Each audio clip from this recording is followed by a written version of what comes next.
Although I've sent myself into exile, I'm still doing essentially the same things as before.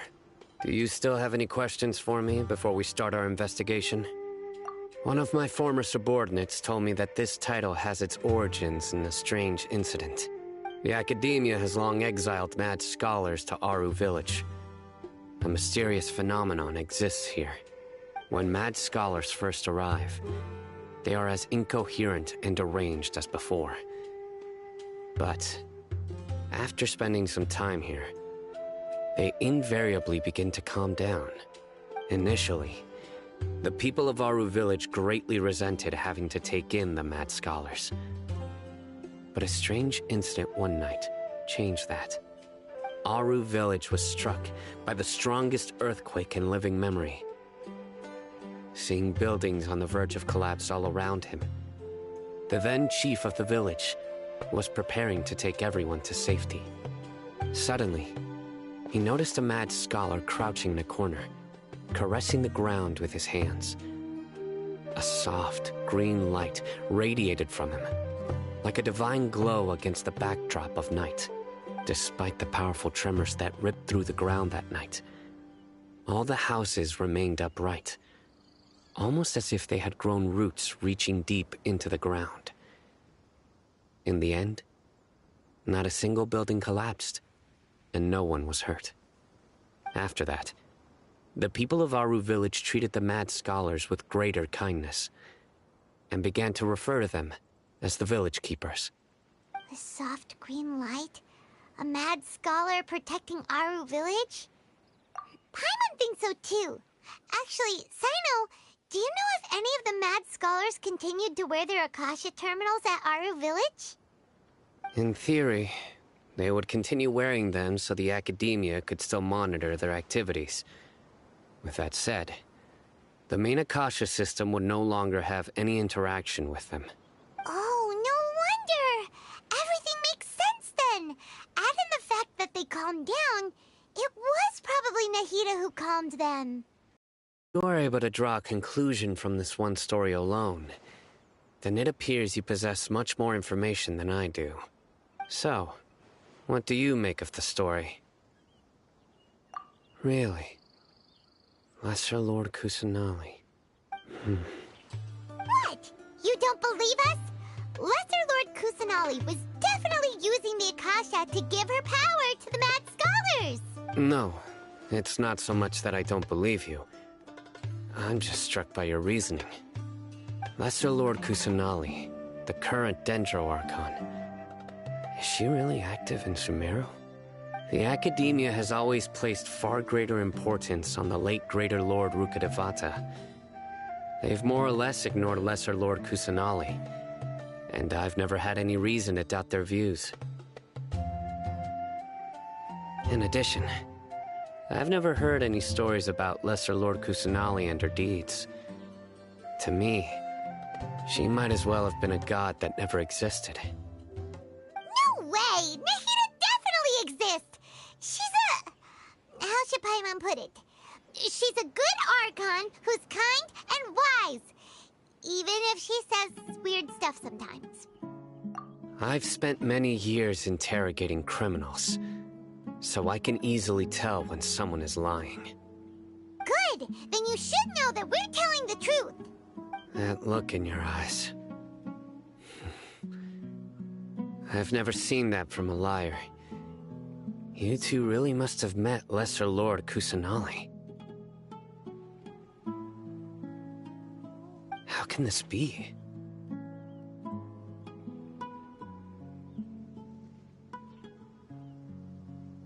To think, our Archon has been amongst us this entire time. Alright, now it's our turn to put our skills to good use for this investigation. But easier said than done, especially since we don't have any leads.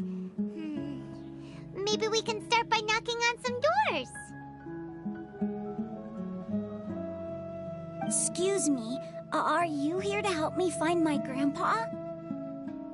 Huh? Who are you? By the sounds of it, a resident of this village. My name is Isak. You'll help me find my grandpa, right? Is your grandpa a mad scholar? Hey, don't say that. Grandpa is just Grandpa. Why do you have to call him that? It's not like he's a bad person or anything. The person you're referring to is not a local, yet you are. Why do you call him Grandpa? Grandpa is just Grandpa. He's my family. I heard everything you said to the village chief. Please, you gotta take me with you. I want to find my grandpa. I swear I'll help. I won't be a nuisance. Ah, so you're the one who was eavesdropping on us around the village chief's house.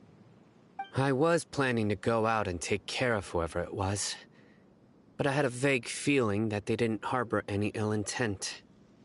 Whoa. Ethan wasn't kidding about Matra having sharp senses. Sino, he's just a kid. All he wants is to find his grandpa. Let's find a way to help him. Sorry.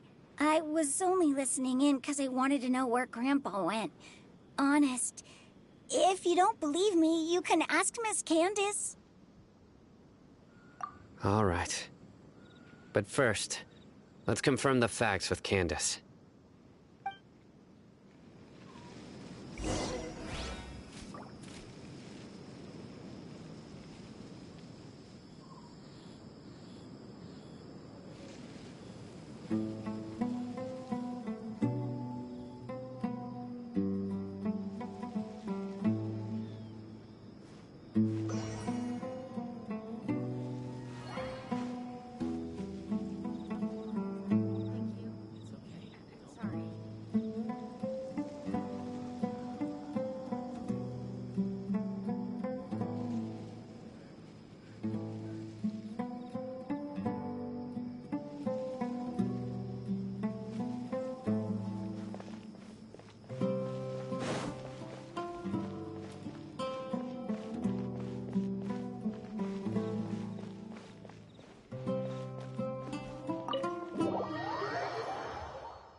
Sino is super vigilant. Is this what all the Matra are like? Ah, you're back already. We just wanted to confirm something with you. Do you know a boy by the name of Isak? I had a feeling he'd go looking for you. Huh? You knew this would happen? Yes. Although he tried his best to stay hidden, I still noticed him eavesdropping outside the window. He really wants to get his grandfather back. Isak's parents were both Aramite mercenaries who rarely returned to the village after finding employment in the city. He was raised by his grandfather. Unfortunately, it was only a few years before his grandpa passed away. Isak was still very young at the time, so various families in the village took turns caring for him so he could survive. Later, an elderly mad scholar arrived at the village. Isak thought the scholar bore a striking resemblance to his grandfather, and thus often spied on the man. However, the scholar was unkempt in appearance and incoherent in speech. Although Isak referred to the man as his grandpa, he was afraid and didn't dare to approach him. One summer night, the oft mumbling and bumbling grandpa suddenly calmed down and seemed to become more lucid. He even noticed Isak hiding in the distance. So Grandpa walked up to Isak and patted him on the head. He even took Isak to the entrance of the village, where he patiently taught the boy the names of the stars, and accompanied Isak until he fell asleep. The next morning, Isak woke up and wanted to go find his grandpa again, only to realize his grandpa no longer recognized him. However, even so, Grandpa retained his calm expression. It's said that those who saw the scholar claimed he no longer appeared to be crazy, but appeared to be living in his own world, almost as if he were sleepwalking. Isak was thrilled that his grandpa was able to find peace, and would follow him all the time, asking him things like, "Grandpa, want me to take you somewhere fun?" Or, "Grandpa, could you tell me stories about the stars again?" All this somehow just makes Paimon feel really sad. It seems like they both deserve so much better. Perhaps. Nearly everyone who lives in the desert has some form of hardship or regret. But even so, we must still continue on with our lives. It's also my reason for fighting. I must continue to protect this land.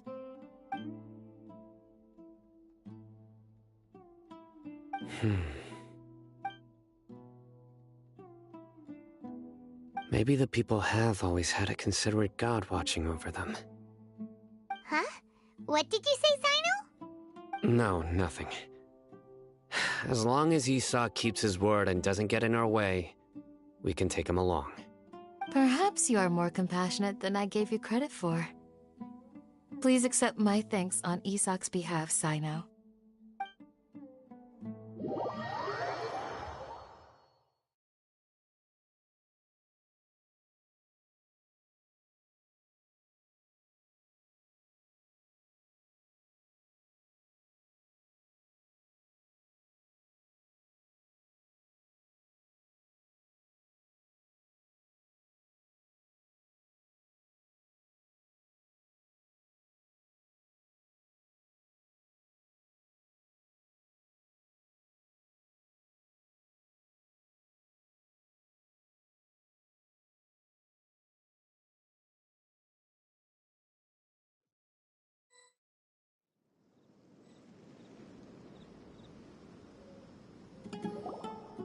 Hey, Isak!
Oh, it's you guys!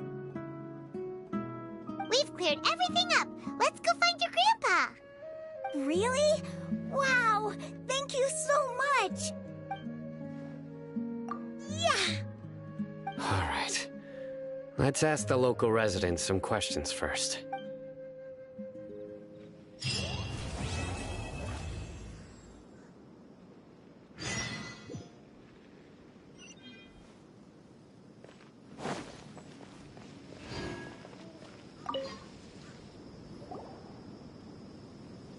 Excuse me, did you happen to see where the missing scholars went?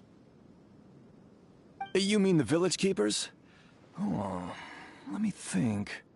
When I was eating dinner the other day, I saw one of them by the side of the road, muttering away and eating mushrooms and tree roots. They shouldn't go around eating that kind of stuff. Okay. Did you notice anything else? Anything else? No, I think that's all I have to tell you. Sorry.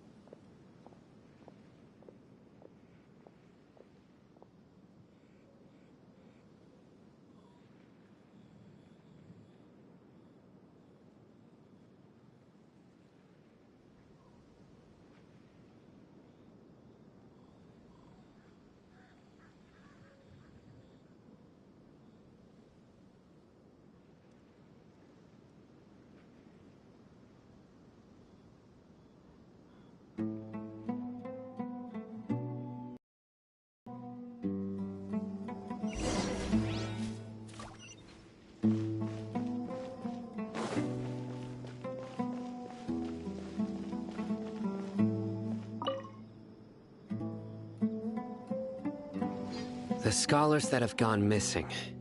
Have you seen them? Those eyes. Those fierce eyes. You look like a real fighter. Don't change the subject. Right. You were asking about the mad scholars.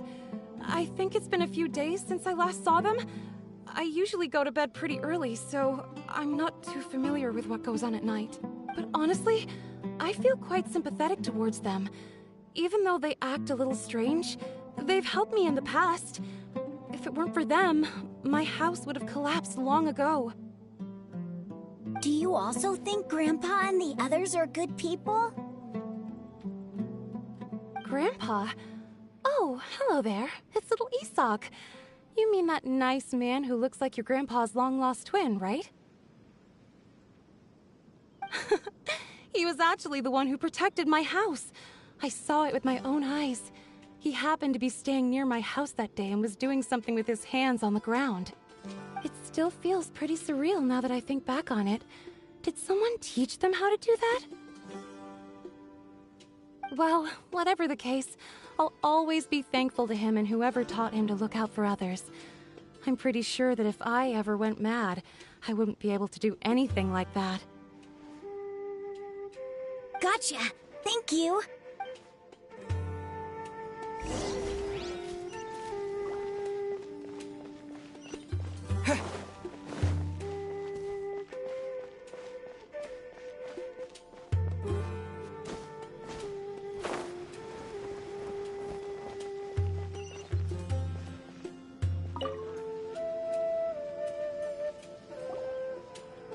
Sir, have you seen my grandpa recently?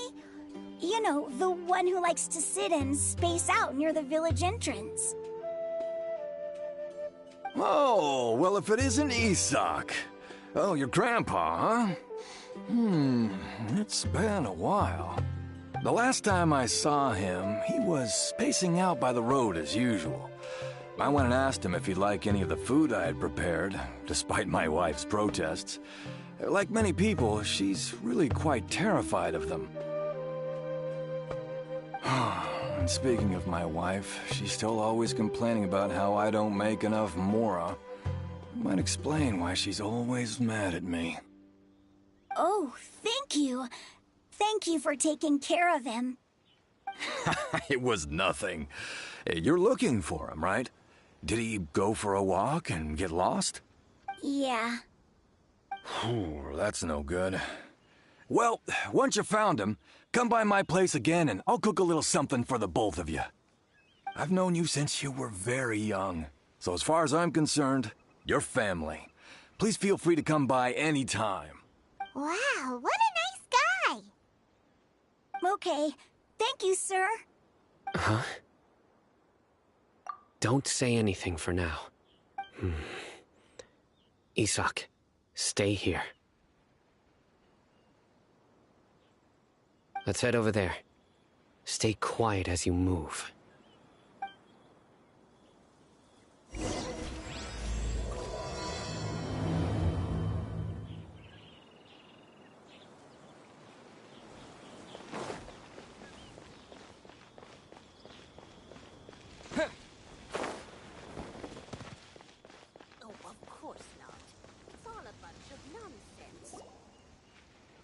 Listen, see if you can make out what they're saying.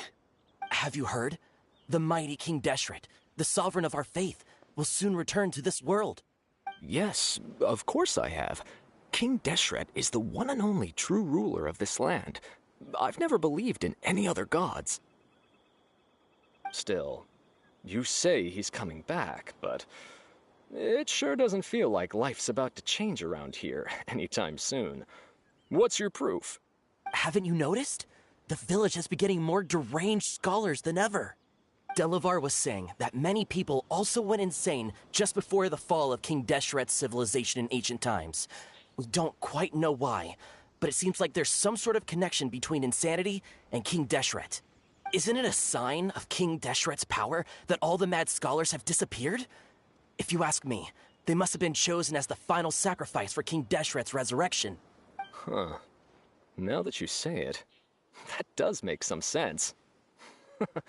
Does this mean our lives are finally going to take a turn for the better? Exactly. Those city folks will get what's coming to them. Now, repeat everything you've just said from the very beginning. Huh? Who are you? Where did you come from? My patience is running thin.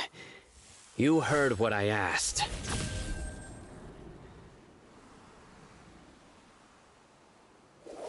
Yeah.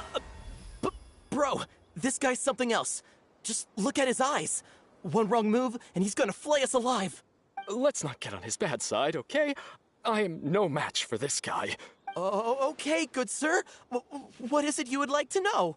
Tell me about King Deshret's resurrection. Well, I only know a few things from hearsay.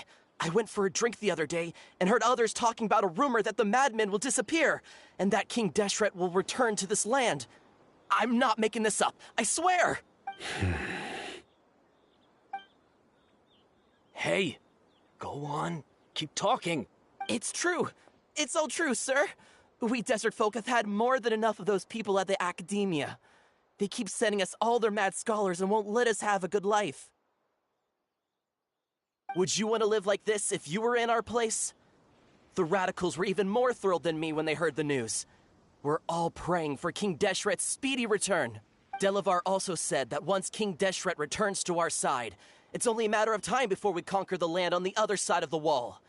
They're all willing to serve under King Deshret and fight for a share of the glory. Is that so? Seems like he still wants to know more. Keep talking. Got it!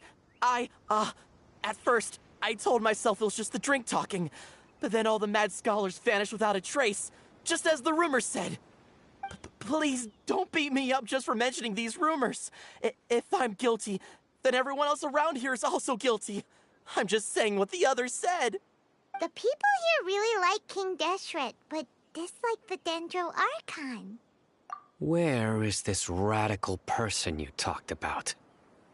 I haven't run into him over the past few days, so he probably hasn't been around the village. What about you, man? Have you seen him at all? No, not at all. We wouldn't dare lie to you. He's really not here right now. Sounds like you're not too close with the radicals. No, of course not. All we know are their names. I have many ways to stop you from talking. And many others to stop you from sending warning messages. So you'd best just stay home and hope I don't hear of you trying to contact anybody. Don't do anything until I've gotten to the bottom of this. Try something. Yes, got it. We'll do just as you say. That scared Paimon half to death. Sino is pretty terrifying. He didn't try to reassure us at all. I heard that. Sorry. It's part of being a Matra. The rumor we heard just now seems like a strong lead. But we need to check. Very well. Isak! I'm here. Where's your grandpa's house? Well, I can take you there. Just follow me.